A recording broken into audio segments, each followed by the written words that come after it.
வணக்கம் நண்பர்களே, நான் உங்கள் நாதன். இன்றைக்கி காலையில் நம்ம நேரமாகவே வேலையை ஸ்டார்ட் பண்ணிட்டோம். இந்த இடத்தின் பேர் கேணிப்பந்துன்னு சொல்லுவாங்க இந்த ஊரில். இது ஒரு சதுப்பு நிலங்கள். அதாவது எப்படின்னா, மழை காலங்களில் பார்த்திங்கன்னா தண்ணீர் முட்டு அளவுக்கு நிற்கும். அதனால் காலையில் நேரமாகவே ஸ்டார்ட் பண்ணிட்டோம். இன்றைக்கி தேதி 11/5/2024. இன்றைக்கி பொழுது நல்லதாகவே அமைஞ்சிருக்கு. அதே மாதிரி எல்லாத்துக்கும் சிறப்பாக இருக்கணும் அப்படின்னு சொல்லிட்டு தான் இறைவனிடம் வேண்டிக்கிறோம். அதே மாதிரி இந்த போர்வெல் அமைக்கக்கூடிய இடம் எப்படின்னா, உங்களுக்கு மணல், அதாவது களிமண் பூமி. கீழே நமக்கு ஒரு 15 அடிக்கு கீழே எடுத்துட்டிங்கன்னா கிட்டத்தட்ட ஒரு 5-6 அடி அளவுக்கு மணல் இருக்கும். ஃபுல்லாகவே சுத்தமான மணலே இருக்கும். ஏன்னு கேட்டிங்கன்னா, இந்த மலையிலிருந்து வடிந்து வரக்கூடிய தண்ணீர் எல்லாமே போகக்கூடிய பாதை இது. அப்போ இந்த ஏரியாவே ஃபுல்லாக கிட்டத்தட்ட ஒரு 10 கிலோமீட்டர் நீளத்துக்கு இருக்கும். அந்த அளவுக்குமே கம்ப்ளீட்டாக இந்த மாதிரி சதுப்பு நிலமாக தான் இருக்கும். களிமண் பூமி, சுத்தமான களிமண். அதே இந்த இடத்த விட்டு கொஞ்சம் ஒரு 2 கிலோமீட்டர் மேலே வந்துட்டோம் அப்படின்னா உங்களுக்கு செம்மண் தரை தான் இந்த இடம்லாம். இந்த ஏரியாவில் தண்ணீர் எப்படி வரும்னு கேட்டுக்கிட்டிங்கன்னா, தண்ணி நல்லா மழை காலங்கள்லாம் போர்வெல் அமைக்கிறதுக்கு இந்த பக்கம் நம்ம வந்துட முடியாது. ஏன்னா வண்டி வாகனங்கள்லாம் பைக்கில் உள்ளே வரதே அந்தளவு ஒரு பிரச்சனையாக தான் இருக்கும். அதனால் இந்த மாதிரி வறட்சி கோடை காலங்களில் அமைச்சிக்கலாம். இந்த இடம் இதெல்லாம் பெரிய பூமியாக இருந்ததை சின்ன சின்ன பூமியாக பிளாட் ஆக்கி அதை விற்றுருக்காங்க. இதில் இந்த பிளாட்டில் ஒரு கார்னரில் தான் நம்ம போர்வெல் அமைக்கணும். இதில் இன்னொரு சிறப்பு என்னென்னா, இந்த போர்வெல் ஒரு சோலார் பேனல் மாட்டக்கூடிய ஒரு போர்வெல்.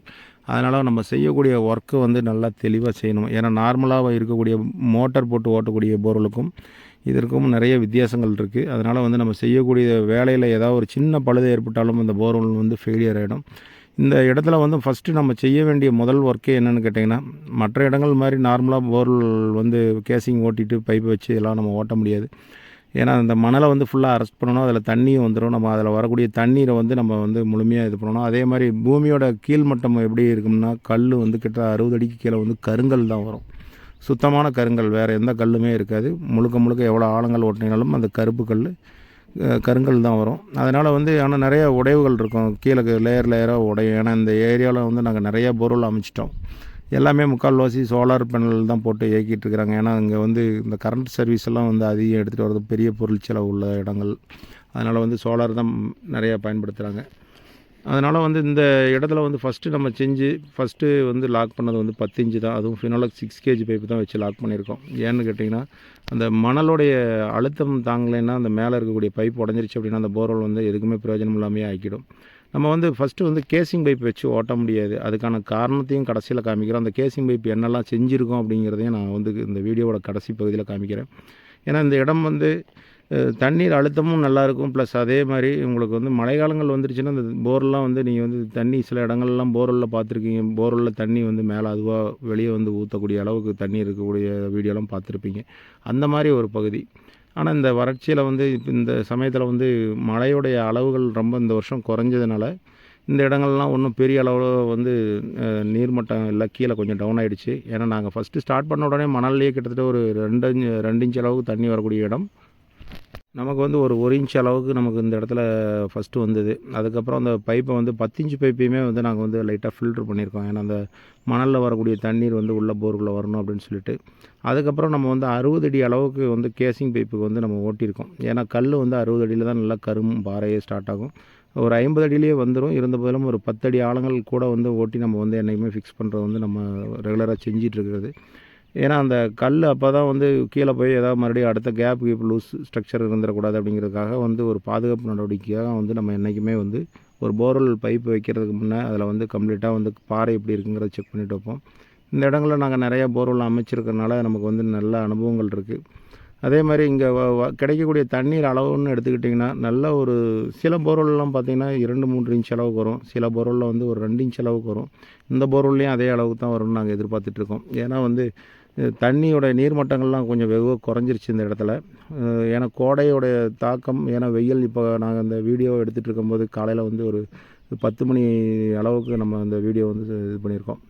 அதே மாதிரி இந்த போரில் இந்த ஏரியாவில் அதிகபட்சம் ஒரு 200 to 300 அடி தான் ஓட்டுவாங்க. ஆனால் இவங்க இந்த பார்ட்டி எங்களுக்கு ஒரு 500 அடி அளவுக்கு ஓட்டிடுங்க. ஏன்னா பின்னாடி ஃப்யூச்சரில் இந்த இடங்கள்லாம் வண்டி வாகனங்களை கொண்டு வர முடியாது. அதனால் எங்களுக்கு கம்பல்சரி நீங்கள் 500 அடி ஓட்டிடுங்க எவ்வளோ தண்ணீர் வந்தாலும் அப்படின்னு சொல்லிட்டாங்க. நம்மளும் ஓகேன்னு சொல்லியிருக்கோம். ஏன்னா இந்த மாதிரி சில பேர் ஓப்பன் மைண்டடாக அவங்க பேசும்போது அது நமக்கு வேலையோடைய பணிச்சுமை நமக்கு ரொம்ப குறைஞ்சிரும். ஏன்னா எவ்வளோ ஓட்டுவாங்க, எவ்வளோ ஓட்டணும்னு தெரியல அப்படின்னு சிலர் வந்து குழப்பிக்கிட்டே இருப்பாங்க. ஆனால் இவங்க வந்து தெளிவாக கிளியர் கட்டாக சொல்லிட்டாங்க. அதே மாதிரி நம்ம போர்வெல் அமைக்க ஆரம்பித்ததுலேருந்து முதல்ல வந்து ஒரு 150 அடி வரையுமே நமக்கு வந்து ஒரு சராசரியான தண்ணீர் தான் வந்தது. அதுக்கப்புறம் கீழே போய் அடுத்த ஒரு லேயர் வந்து நமக்கு வந்து இந்த கல் வந்து ஒரு 2, 3 அடிக்கு வந்து மாறி அடுத்து ஒரு தண்ணீர் மட்டம் வந்தது. கிட்டத்தட்ட நமக்கு ஒரு 1, 1.5 இன்ச் தண்ணி அளவுக்கு வந்துருச்சு. அதுக்கப்புறம் வந்து கிட்டத்தட்ட நம்ம இந்த போர்வெல் நான் இப்போ எடுத்துகிட்டு இருக்கும்போது கிட்டத்தட்ட 300 அடியை நாங்கள் கடந்துட்டோம். 300 அடி போகும்போது பார்த்திங்கன்னா அந்த தண்ணியோட அளவு கொஞ்சம் இன்க்ரீஸ் ஆகிட்டே போகுது. அதாவது எப்படின்னா கிராஜுவலாக, அதாவது ஒரு பெரிய நீர்மட்டமாக வராமல் சின்ன சின்ன நீர்மட்டங்களாக வந்து இன்க்ரீஸ் ஆகிட்டே போகுது. இப்படி சின்ன சின்ன நீர்மட்டங்கள் என்றைக்கு இன்க்ரீஸ் ஆகிட்டு போகிற போர்வெல் வந்து எந்த காலகட்டத்துலேயுமே அவ்வளோ சீக்கிரம் நிற்காது. ஏன்னா நிறையா ஊர்களில் வந்து தண்ணீர் வந்து ஒரு மட்டத்தில் வந்திருக்கும். அது வந்து அந்த கோடை காலங்கள் வரும்போது அந்த தண்ணீர் வந்து அளவு நின்றும். அதுவே பல மட்டங்களில் வரக்கூடிய தண்ணீர் வந்து எந்த ஒரு சூழ்நிலையிலையுமே வந்து நிற்காது. அது மாதிரி தான் இந்த போர்வெல்லையும் வந்து நமக்கு வந்து ஒரு லேயராக தான் போயிட்டுருக்கு. கருங்கல்லாக இருந்தாலும் இடையில வந்து முறிவு. பெரும்பாலும் இந்த கருங்கல் வரக்கூடிய இடங்களில் வந்து கல்லுடைய உடைவுகள் அதிகமாக இருக்குமானா கண்டிப்பாக இருக்காது. ஆனால் இந்த இடங்களில் வந்து அந்த மாதிரி ஒரு பிரச்சனை இல்லை. ஏன்னா தொடர்ச்சியாக வந்து நம்ம வந்து போர்வெல் அமைச்சிட்டு இருக்கும்போது நமக்கு வந்து ஒரு குறிப்பிட்ட ஆழத்திற்கு ஒரு முறை வந்து லேயராக மாறும்போது தண்ணி இன்க்ரீஸ் ஆகிட்டு தான் போகுது. இந்த போருடைய ஃபைனல் அவுட்புட் வந்து நான் கண்டிப்பாக அடுத்த வீடியோவில் வந்து கண்டிப்பாக உங்களுக்கு பதிவிடுறேன். ஏன்னா நாங்கள் போர்வெல் அமைச்சிட்டு தான் இருக்கோம். கிட்டத்தட்ட இன்னும் 100-150 அடி பக்கமாக நாங்கள் அமைக்க வேண்டியது இருக்குது. இது மாதிரி சில போர்வெல்லில் வந்து தண்ணீர் வந்து பெருக்கம் வந்து இப்படி சின்ன சின்ன மட்டங்களாக போகிறது வந்து இந்த கோடை காலங்கள் இதோட பெரிய வறட்சி வந்தால் நிற்குமா அப்படின்னா கண்டிப்பாக நிற்காது. ஏன்னா இது வந்து நிறையா லேயரில் தண்ணீர் வந்திருக்கு. அப்படிங்கும்போது மேலே இருக்கக்கூடிய லேயர் நின்னா கூட நம்ம வந்து கீழே இருக்கக்கூடிய லேயர் வந்து கண்டிப்பாக நிற்காது. அதே மாதிரி பைப்பு வந்து கேசிங் வந்து கடைசியாக தான் நம்ம இறக்க போகிறோம். ஏன்னா ஃபில்ட்ரு பண்ணியிருக்கோம். அதாவது வந்து 2 mm அளவுக்கு உள்ள பிளேடில் வந்து கட் பண்ணி அதை வந்து தண்ணி உள்ளே வந்து ஃப்ரீ ஃப்ளோ ஆகிற மாதிரி நம்ம வந்து இது பண்ணியிருக்கோம். அந்த இது வந்து பார்த்திங்கன்னா 2 அடிக்கு ஒரு ஸ்லாட் வந்து நம்ம போட்டிருக்கோம். அது வந்து என்னென்னா 3 சைடு போட்டுருவோம். இதில் வந்து நம்ம வந்து 60 அடியில் வந்து 2 பைப்பில் வந்து முழுமையாக நம்ம வந்து ஸ்லாட் பண்ணியிருக்கோம். இதே வந்து சாண்ட் ஃபில்டர் மெத்தடுங்கிறது இது வந்து ரொம்ப நெருக்கமாக நிறைய இடங்களில் போடுவோம். இதில் வந்து நார்மலாக அந்த சேண்டை வந்து நம்ம வந்து மேல் பகுதியை வந்து 10 இன்ச்சால் லாக் பண்ணதுனால கீழே பாறையில் தான் வைக்க போகிறோம். அப்போ அந்த ஒரு சாஃப்ட் ஸ்ட்ரக்சரில் வந்து அது வந்து ரொம்ப கொலாப்ஸ் ஆகுமானா கண்டிப்பாக ஆகாது. இதுலேயும் வந்து நம்ம வந்து 2 லென்த்லேயும் வந்து முழுமையாக வந்து நம்ம போட முடியாது. ஏன்னா கீழே முதல்ல உட்காரக்கூடிய பகுதி ஃபஸ்ட்டு பாட்டம் பேஸ் வந்து என்றைக்குமே வந்து ஒரு 5லேருந்து 8 அடி வந்து நம்ம வந்து கேப் வந்து கண்டிப்பாக கொடுத்துருவோம். ஏன்னு கேட்டிங்கன்னா அந்த இடத்துல ஃபில்ட்ரு பண்ணக்கூடாது. ஏன்னா அந்த போர்வெல் அமைச்சு ஒரு குறிப்பிட்ட காலங்களுக்கு வந்து அந்த தண்ணீரில் வந்து ஒரு சின்ன தூசி மண்கள்லாம் வந்துகிட்டு இருக்கும். அந்த மாதிரி ஒரு காலகட்டத்தில் வந்து அந்த கீழ்ப்பகுதியும் வந்து நம்ம இது பண்ணும்போது தான் சில போர்வெல்லாம் பார்த்திங்கன்னா போர்வெல் அமைச்சிருப்பாங்க. கொஞ்ச நாள் கழித்து பார்த்தோம்னா ஒரு 20, 30, 40 அடி 50 அடி கூட நிறந்து போய்டும். அது ஃபுல்லாகவே மறுபடியும் திரும்ப ஃப்ளஷ் பண்ணோம்னா நமக்கு ஏதாவது போல்ட்ரஸோ இல்லை கல்லோ வந்துருக்கானா வராது. வெறும் இந்த போர்வெல் மண்ணாக தான் இருக்கும்.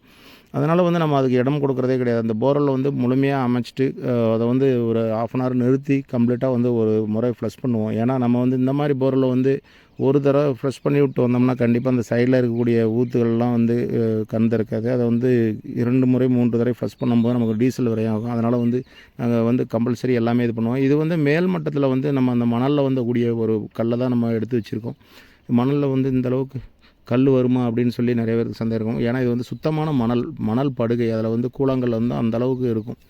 அந்த கல்லை வந்து நம்ம போர்வெல் ஓட்டுறதுக்கு இல்லாமல் டிஸ்டர்ப் பண்ணுவோம் அப்படிங்கிறதுனால தான் நம்ம வந்து இந்த 10 இன்ச்சே வச்சு லாக் பண்ணுறோம். அதே மாதிரி லாஸ்ட்டாக வந்து நம்ம வந்து ஒரு 1/2 அன் ஹவர் ஃப்ளஷ் பண்ணிவிட்டு கடைசி நேரத்தில், அதாவது போர்வெல் முடித்து ராடெல்லாம் கலத்திட்டு லாஸ்ட்டாக வந்து நம்ம வந்து அந்த பைப்பை வச்சு லாக் பண்ணி கொடுப்போம். அப்போ நம்ம லாக் பண்ணும்போது அந்த கீழே நம்ம ஏற்கனவே சொன்ன மாதிரி ஒரு 5லேருந்து 7 அடி அளவுக்கு நாங்கள் வந்து இடம் கொடுத்துருக்கோம். அந்த ஃபில்ட்ரு பண்ணாமல் விட்டுருக்கோம் அப்படின்னு சொன்னதுக்கு காரணம், அந்த மேலேருந்து அந்த தண்ணியில் வரக்கூடிய தூசி மண் வந்து ஃபஸ்ட்டு போய் அந்த ஃபில்ட்ரு பண்ணாத பகுதியை வந்து லாக் ஆகிக்கும். அதுக்கப்புறம் வரக்கூடிய தண்ணீர் வந்து தெளிந்த நீர் வரும்போது உங்களுக்கு வந்து போரில் வந்து ஃப்ரீயாக ஊற்றும். என்றைக்குமே வந்து சாதாரணமாக ஒரு சோலார் மோட்ரு போடும்போது ரொம்ப கவனமாக செய்யணும். ஏன்னு கேட்டிங்கன்னா அதில் கொஞ்சம் ஒரு சின்ன தவறுகள் செஞ்சுட்டா கூட அந்த மோட்ரு வந்து அடிக்கடி பழுதாகிட்டே இருக்கும், ரன் ஆகாது. சில நேரங்களில் வந்து இந்த பிரச்சனை என்னென்னு பார்த்திங்கன்னா இந்த போர்வெல் அமைக்கிறதுல இருக்குது. எங்களுடைய அனுபவம், நாங்கள் வந்து நிறையா மோட்டர்கள் போர்வெல் அமைச்சிருக்கோம். அதனால் வந்து ஒவ்வொரு மோட்டர்லாம் எப்படி இயங்குது, அதுக்கு என்ன மாதிரி தேவைகள் இருக்குது அப்படிங்கிறத வந்து கணக்கிட்டு நம்ம வந்து இந்த போர்வெல் செஞ்சிட்ருக்கோம். இது மாதிரி இன்றைக்கும் அடுத்த போர்வெல்லையும் பக்கத்துலேயே செய்ய போகிறோம். இது மாதிரி தொடர்ந்து பல தகவல்களை நீங்கள் பாருங்கள், எங்களோட வீடியோக்களை பாருங்கள். உங்களுக்கான சந்தேகங்கள் இருந்ததுன்னா கண்டிப்பாக எங்களோட தொடர்பு கொள்ளலாம். தொடர்ந்து எங்களுக்கு ஆதரவு தந்து வரும் நேயர்களுக்கு கண்டிப்பாக வந்து என்னோடய நன்றி தெரிவிச்சுக்கிறேன். ஏன்னா கிட்டத்தட்ட நான் வந்து இப்போ ஆரம்பித்து ஒரு 2 மாதங்கள்லேயே வந்து நமக்கு கிட்டத்தட்ட ஒரு 500 சப்ஸ்கிரைபர் புதுசாக சேர்ந்துருக்காங்க. ஏன்னா அவங்களுக்கும் நிறைய சந்தேகங்கள் இருக்கும். கண்டிப்பாக அதெல்லாம் வந்து என்னுடைய கமெண்ட் பாக்ஸில் பதிவிடுங்க. கண்டிப்பாக அதுக்கான பதில் என்னுடைய அனுபவத்தில் எனக்கு என்ன விஷயங்கள் தெரிகிறதோ அதை கண்டிப்பாக உங்களோட பகிர்ந்துக்கிறேன். இது மாதிரி தொடர்ந்து நிறைய வீடியோக்கள் அன்றன்று நடந்த இதை வந்து நாங்கள் அப்லோட் பண்ண போகிறோம். நன்றி. தொடர்ந்து பாருங்கள் நண்பர்களே. அடுத்து என்னோட புதிய வீடியோவில் நாம் வந்து என்னெல்லாம் செஞ்சோம், அதே மாதிரி நேயர்கள் கேட்ட கேள்விக்கான பதிலையும் அடுத்து ஒரு வீடியோவை கண்டிப்பாக மேக் பண்ணி அனுப்புகிறேன். இதோட ஃபைனல் அவுட்புட்டு கண்டிப்பாக நாளைக்கு போடக்கூடிய அடுத்த வீடியோவில் கண்டிப்பாக இதில் கடைசியில் எப்படி செஞ்சுருக்கோம், எவ்வளோ வந்திருக்கு அப்படிங்கிறதையும் பார்த்துருவோம். நன்றி, வணக்கம்.